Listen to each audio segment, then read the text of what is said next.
الحمد للہ رب العالمین، الصلاة والسلام علی سید الانبیاء والمرسلین وعلی آلہ واصحابہ اجمعین، اما بعد، اعوذ باللہ من الشیطان الرجیم، بسم اللہ الرحمن الرحیم۔ الحمد للہ تعالی کہ خلاق کائنات جل مجدہ کریم کے احسان اور کرم سے آج آپ اپنا سبق ملاحظہ فرمائیں گے سورۃ المائدہ شریفہ کی 8 نمبر آیہ مبارکہ سے آگے۔ ملاحظہ کیجیے گا، اعوذ باللہ من الشیطان الرجیم، بسم اللہ الرحمن الرحیم۔ وعد اللہ الذین آمنوا وعملوا الصالحات لهم مغفرۃ واجر عظیم۔ سبحان اللہ تعالی و بحمدہ، پروردگار عالم جل مجدہ ایمان والوں کو احساس دلا رہا ہے کہ وعد اللہ الذین آمنوا، اللہ تعالیٰ نے ایمان والوں سے ایک وعدہ فرما رکھا ہے۔ پچھلی آیہ مبارکہ میں جو کل آپ نے سماعت کیا کہ پروردگار عالم جل وعلا کے ارشاد گرامی قدر کہ یا ایھا الذین آمنوا کونوا قوامین للہ شہداء بالقسط، ایمان والو رب کائنات کی رضا کی خاطر گواہی پر مضبوطی کے ساتھ ڈٹ جاؤ، سچی گواہی دو، جھوٹ نہ کبھی بولو، دھوکہ نہ کرو، فریب نہ کرو۔ اور یہ بات تمہارے لیے بہت اعلیٰ ہے، کوئی تمہارا دوست ہو یا دشمن ہو، اس کے حق میں یا اس کے خلاف گواہی دینا ہو تو اس کو پیش نظر نہ رکھو کہ یہ میرا یار ہے یا یہ میرا دشمن ہے، میں اس کی حیثیت کے پیش نظر گواہی دوں گا۔ نہیں، تم اپنے پیش نظر رکھو تو اپنے رب کی رضا کو پیش نظر رکھو۔ تم نے گواہی دینی ہے اپنے رب کو راضی کرنے کے لیے، کسی اور شخص کو راضی کرنے کے لیے نہیں۔ جب تم اپنے رب کی رضا کی خاطر عمل کرو گے تو پھر صلہ کیا ملے گا؟ تمہارے رب نے تم سے وعدہ فرما رکھا ہے کہ تم مجھے راضی کرو گے تو پھر کیا ہوگا؟ اے ایمان والو، وعد اللہ الذین آمنوا، اللہ رب العزت جل نے ایمان والوں سے وعدہ فرما رکھا ہے، وعملوا الصالحات، محض تنہا ایمان والے ہی نہیں بلکہ وہ نیک عمل بھی کرنے والے ہیں۔ پتہ چلا کہ تنہا ایمان کافی نہیں ہے، اس کے ساتھ نیک اعمال کی بھی ضرورت ہے۔ اگرچہ اس پہ شک نہیں کہ ایمان کبھی نہ کبھی جہنم سے نکال کر جنت میں لے جانے کا سبب بنے گا، لیکن اگر اعمال صالح ہوئے تو تمہیں جہنم میں کیوں ڈالا جائے گا؟ نیکی کرو گے تو تمہیں جہنم میں ڈالا ہی نہیں جائے گا، تم سیدھے جنت کے اندر ہی چلے جاؤ گے۔ اس لیے اے ایمان والو، تم نیک اعمال کرو، رب کائنات نے وعدہ فرما رکھا ہے کہ میں تم کو جنت عطا فرماؤں گا۔ یعنی پروردگار عالم جل مجدہ کریم اپنے وعدے کی کبھی خلاف ورزی نہیں فرماتا، ممکن نہیں ہے، اس کی جانب خلاف ورزی کی نسبت کرنا کفر ہے۔ اللہ تعالیٰ وعدے کی خلاف ورزی نہیں فرماتا، فرماتا ہے لہم مغفرۃ، اے ایمان والو تم نیک اعمال کرتے رہو، نیک اعمال کرتے رہو، نیک اعمال کرتے رہو، تم سے کوتاہی ہو بھی جائے گی تو تمہارا رب تم کو معاف فرما دے گا، اس پر گرفت نہیں فرمائے گا۔ تم نیکی میں آگے بڑھنے کی کوشش کرتے رہو، وَأَجْرٌ عَظِيمٌ، صرف تمہارے گناہ ہی معاف نہیں فرمائے گا بلکہ اجر عظیم عطا فرمائے گا۔ اور کتنی مرتبہ ایسے ہوگا کہ پروردگار عالم جل مجدہ اپنی شایان شان اس قدر اپنی عنایات بے پایہ سے تم کو نوازے گا کہ تمہارے گناہوں کو نیکیوں میں تبدیل فرما دے گا۔ اللہ اکبر، اللہ اکبر۔ جس طرح ایک حدیث مبارکہ کا مفہوم بنتا ہے کہ قیامت کے دن بارگاہ حریم ناز میں کسی شخص کو پیش کیا جائے گا، مثال ایک کی دی جاتی ہے، نہیں جانتا کہ ان کی تعداد اربوں میں ہوگی یا کروڑوں میں ہوگی، بارگاہ رب العزت میں پیش کیا جائے گا تو رب کائنات جل وعلا ارشاد گرامی قدر فرمائے گا، میرے بندے تو نے یہ گناہ کیا تھا، یہ جرم کیا تھا۔ وہ بندہ بارگاہ قدس میں حاضر ہوگا، جہنم کی بڑھتی ہوئی آگ اس کی نگاہوں کے سامنے ہوگی اور اہل جہنم کو جو ملنے والی سزائیں ہیں ان کی چیخ و پکار وہ سن رہا ہوگا کہ اہل جہنم آگ میں جلتے ہوئے چیخ رہے ہیں، چلا رہے ہیں، تڑپ رہے ہیں اور وہ آگ بھڑک رہی ہے اور یہ بارگاہ رب العزت میں حاضر ہوگا اور پروردگار عالم سے ارشاد فرمائے گا میرے بندے تو نے فلاں وقت یہ جرم کیا تھا، یہ گناہ کیا تھا، اسے یاد آئے گا، یقیناً میں یہ کہ اس کی نگاہوں کے سامنے سارا منظر آ جائے گا کہ میں یہ کھڑا گناہ کر رہا ہوں، یہ بیٹھا یا لیٹا گناہ کر رہا ہوں، اس کی نگاہوں کے سامنے وہ سارا منظر آ جائے گا۔ وہ دیکھے گا اپنی جرم کو تو اس کے جسم پہ کپ کپی طاری ہو جائے گی کہ میں مجرم ہوں، ملزم نہیں ہوں، مجھ پہ الزام نہیں ہے بلکہ میں نے جرم کیا ہے۔ وہ جان لے گا کہ میں مجرم ہوں اور یہ جہنم کی بھڑکتی ہوئی آگ ہے، میرا اللہ میرا جرم میرے سامنے پیش فرما رہا ہے۔ وہ عرض کرے گا پروردگار عالم یہ گناہ میں نے کیا تھا، مجھ سے یہ کوتاہی سرزد ہو گئی تھی۔ رب کریم اس کا دوسرا گناہ بھی گنوائے گا، چھوٹے گناہ، یہ بھی تو نے جرم کیا تھا۔ وہ عرض کرے گا پروردگار یہ جرم بھی میں نے کیا۔ وہ سارے جرم ان کی نگاہوں اس کی نگاہوں کے سامنے آتے چلے جائیں گے۔ جیسے جیسے اللہ تعالیٰ اس کے جرموں کا اظہار فرمائے گا تو نے یہ بھی جرم کیا، یہ بھی جرم کیا، یہ بھی جرم کیا، یہ بھی جرم کیا، یہ سارے جرم، یہ سارے کے سارے گناہ اس کی نگاہوں کے سامنے آتے جائیں گے۔ وہ دیکھے گا اس منظر کو کہ میں یہ گناہ کر رہا ہوں، یہ بھی گناہ کر رہا ہوں، یہ بھی گناہ کر رہا ہوں۔ پھر پروردگار عالم جل وعلا اسے ارشاد فرمائے گا، حدیث بارکہ کا مفہوم یوں بنتا ہے اتنی اس پہ شدید کپ کپی طاری ہوگی، یعنی وہ کانپ رہا ہوگا، ڈر ہوگا جس طرح اس کے اعضائے بدن ہی جدا نہ ہو جائیں، اتنے زور زور سے وہ کانپ رہا ہوگا، ڈر رہا ہوگا اور یہ خیال کر رہا ہوگا کہ اب میرا اللہ میرے گناہوں کے معاذ اللہ تعالیٰ سے بدلہ میں حکم دے گا ہے فرشتوں اس کو پکڑو جہنم میں ڈال دو، اور مجھے جہنم میں ڈال دیا جائے گا۔ مگر وہ قریب اس کے گناہوں کا تذکرہ فرمانے کے بعد فرمائے گا جا میں نے تیرے سارے گناہ معاف فرما دیے۔ اللہ اکبر، اللہ اکبر، اللہ اکبر۔ اس کی خوشی کا ٹھکانہ نہ ہوگا، میرا رب اتنا کریم ہے، اتنا کریم ہے، اتنا کریم ہے، میرے سارے گناہ معاف فرما دیے۔ وہ ڈرتا ہوگا بھی تو میرے چھوٹے چھوٹے گناہ گنوائے جا رہے ہیں، بڑے بڑے گناہ گنوائے جائیں گے، میری حالت کیا ہوگی؟ لیکن جب وہ مزدائے مغفرت سنے گا کہ رب کریم فرمائے گا سارے گناہ معاف کر دیے، اس کی خوشی کا ٹھکانہ نہیں ہوگا، ڈارس بند جائے گی، میرے رب نے مجھے معاف فرما دیا۔ میرا اللہ اسے مزید خوشخبری یہ سنائے گا جا میں نے تیرے سارے گناہوں کو نیکیوں میں بدل دیا ہے۔ اللہ اکبر، اللہ اکبر، اللہ اکبر، اللہ اکبر، اللہ اکبر۔ گویا اگر 1000 گناہ کیا تھا تو 1000، میں نہیں مثال دے رہا ہوں، معلوم نہیں کتنے گناہ کیے، میں مثال دے رہا ہوں، مثلا 1000 گناہ کیا تو 1000 گناہ کی جو سزا ملنی تھی رب کائنات اس گناہوں کو نیکیوں میں بدل کر 1000 نیکی اس کے نام اعمال میں درج کرنے کا حکم دے دے گا۔ گویا اس کے درجات کتنے بڑھ جائیں گے۔ میرا اللہ کتنا کریم ہے، کتنا کریم ہے، کتنا کریم ہے میرے کریم آقا کی امت کے لیے کہ یہ گناہ تھے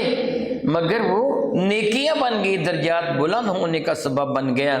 جب بندہ یہ دیکھے گا نا کہ میرے گناہوں کو تو نیکیوں میں بدل دیا گیا ہے، میں ڈر رہا تھا کہ میرے دوسرے گناہ نہ گنوائے جائیں، تو میرے کریم کا ارشاد گرامی قدر ہے، مفہوم حدیث ہے، وہ جرأت سے کام لے گا اور عرض کرے گا پروردگار عالم تو نے میرے تھوڑے گناہ گنے، باقی بھی گن دے، یعنی میری نیکیاں بڑھ جائیں گی۔ تو پروردگار عالم جل وعلا اپنے شایان شان جس طرح اس کی شان ہے مسکرائے گا اس بندے کی جرأت پر کہ پہلے ڈر رہا تھا کہ میرے گناہوں کا اظہار نہ کیا جائے، نہ بتایا جائے، لیکن اب اتنی جرأت اس میں آگے کہہ رہا باقی گناہ بھی گن گئے جب اسے پتہ چلا کہ میرے گناہوں کو میرا رب نیکیوں میں تبدیل فرما رہا ہے۔ خلاق کائنات جل وعلا ارشاد گرامی قدر فرماتا ہے اے ایمان والو تم مسلسل نیک اعمال کرتے رہو، مفہوم آیا بارکہ مسلسل نیک اعمال کرتے رہو، اگر اس دوران تم سے کوئی چھوٹی موٹی غلطی سرزد ہو بھی گئی تو میں رب تم کو معاف بھی فرما دوں گا، اجر عظیم بھی عطا فرما دوں گا۔ سبحان اللہ تعالی و بحمدہ۔ ارشاد فرماتے ہیں والذین کفروا وکذبوا بآیاتنا اولئک اصحاب الجحیم معاذ اللہ تعالیٰ ثم معاذ اللہ تعالیٰ ایمان والوں کو جنت کا وعدہ ہے اور بے ایمانوں کو کافروں کو پروردگار عالم جل وعلا جہنم کی وعید سنا رہا ہے۔ ارشاد فرماتے ہیں والذین کفروا، اور وہ لوگ جنہوں نے کفر کیا۔ آج آپ دیکھتے ہیں کہ کفار کس قدر معاذ اللہ ایمان والوں پر جرأت کر رہے ہیں۔ فلسطین میں کیا کچھ ہوا اور ہو رہا ہے، کشمیر میں، بوسنیا میں، چچنیا میں، برما میں، بھارت میں مسلمانوں پر کس قدر ظلم و ستم کے پہاڑ توڑے جا رہے ہیں، اور کفار یہ خیال کر رہے ہیں کہ دنیا میں ہمارے ہی لیے کامیابی و کامرانی ہے، اور ایمان والوں کو معاذ اللہ تعالیٰ سماذ اللہ تعالیٰ پستی کی جانب دھکیل رہے ہیں، اور خود معاذ اللہ خود کو ایمان والے کہلوانے والے بھی بعض اوقات ان کے جال میں پھنسے ہوئے ہیں۔ اور کتنے وہ لوگ ہیں جو کفر کی طرف لوگوں کو دعوت دے رہے ہیں، حالانکہ ان کا دعویٰ بھی ایمان کا ہے، اللہ باللہ تعالیٰ۔ وہ یاد رکھیں آج کا کرو فر، آج کا روب و دبدبا، آج کا یہ مال و دولت، آج کے یہ جاہ و حشمت، یہ ختم ہو جائے گی جب قیامت کے دن، بلکہ قیامت تو بہت دور کی بات ہے، جب ان کی آنکھیں ان کی موت بند کرے گی، جب حضرت اسرائیل علیہ السلام ان کی روح کو شکنجے میں کس دیں گے، اسی وقت ان کو پتہ چل جائے گا کہ ان کی حالت کیا ہے۔ میرا اللہ ارشاد فرماتا ہے والذین کفروا، وہ لوگ جنہوں نے کفر کیا، وکذبوا بآیاتنا، انہوں نے ہماری آیتوں کا انکار کیا، قرآن مجید فرقان کا انکار کیا، اولئک اصحاب الجحیم، یہی وہ لوگ ہیں کہ جن کو جہنم کے حوالے کیا جائے گا، دوزخ میں ڈال دیا جائے گا۔ یہ وہ بدبخت ہیں، یہ وہ نامراد ہیں، پھر کامیاب تو ایمان والا ہے۔ قد افلح المؤمنون، ناقابل تردید حقیقت ہے، اللہ کی عزت کی قسم، قد افلح المؤمنون، کامیابی ہے ہی ایمان والے کے لیے، بے ایمان کے لیے کامیابی نہیں ہے۔ ایمان والا، نیک اعمال کرنے والا اللہ تعالیٰ کا محبوب ہے، اللہ تعالیٰ جل وعلا کا پیارا ہے۔ میرے کریم آقا حضور رحمت عالم صلی اللہ علیہ وسلم کے ایک ارشاد گرامی قدر کا مفہوم بنتا ہے، اللہ تعالیٰ کو وہ گناہ گار بڑا پیارا لگتا ہے۔ سبحان اللہ، بندہ کرتا گناہ ہے مگر رب کو پیارا لگتا ہے، وہ گناہ گار اللہ کو بڑا پیارا لگتا ہے۔ اگر شامت اعمال کی وجہ سے، اس کی کوتاہی کی وجہ سے، ابلیس لعین کی خباثت کی وجہ سے اس سے کوئی گناہ سرزد ہو جاتا ہے نا، یعنی غلطی کر بیٹھتا ہے، فوراً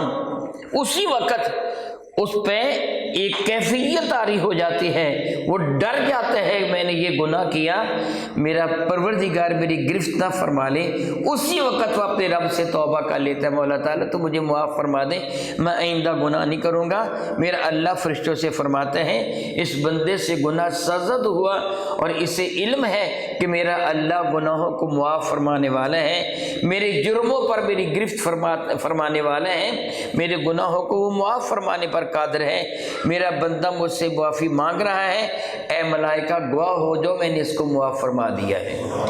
یعنی وہ گناہ گار بڑا پیارا لگتا ہے کہ جس سے خدا نخواستہ اللہ تعالیٰ معاف فرمائے، گناہ سرزد ہو جائے نا، بہت جلد وہ معافی مانگ لیتے ہیں۔ کافروں کی طرح وہ اڑیل مزاج نہیں ہے، گناہ پر مصر نہیں ہے، اصرار کرنے والا ضدی نہیں ہے۔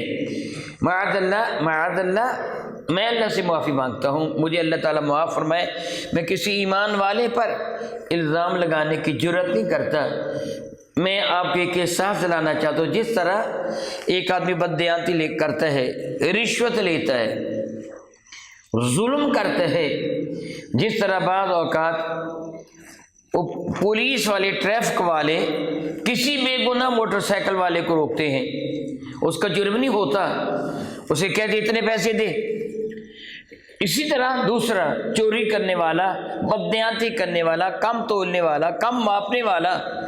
وہ بددیانتی کرتا ہے، وہ چوری کرتے ہیں، اور جب اسے احساس دلایا جاتا وہ کہتا ہے ساری دنیا کرتی ہے، میں کو تنہا کرتا ہوں، یہ کہہ دیتے ہیں نا یہ جملہ عام طور پر ہے کہ سارے کرتے ہیں، تم نے کم تولا، یہ کیوں کیا، یہ سارے کرتے ہیں، میں کو تنہا کرتا ہوں۔